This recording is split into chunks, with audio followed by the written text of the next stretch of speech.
step is the application. Everybody needs intense contractions to stimulate growth. Right.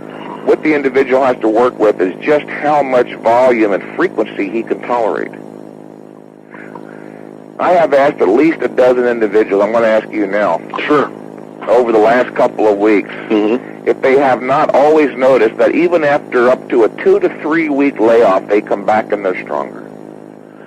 The truth of the matter is I think we've just plateaued, so we're going to take a week layoff. Well, I have noted with all of my clients, I have had clients that were either forced to take layoffs or just took layoffs for whatever reason.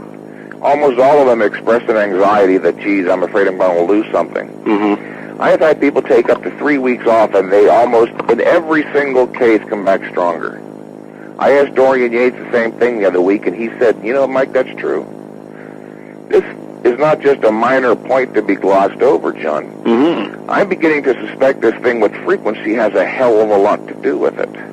So are you suggesting, or perhaps, that in future people could train intensely and then back off for even 2 to 3 weeks before training again? Maybe train each body part once every 2 weeks. Huh. Why not? Progress should not be an unpredictable, irregular phenomenon. If you're training intensely enough to stimulate growth, growth is only stimulated during the workout. Right.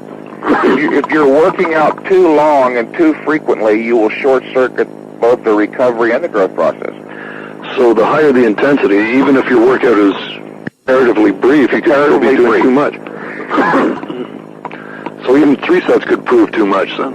3 sets could prove too much. But I have no doubt this is the direction this has to go in. This high-intensity stuff places a demand on the body that is unfucking real. There is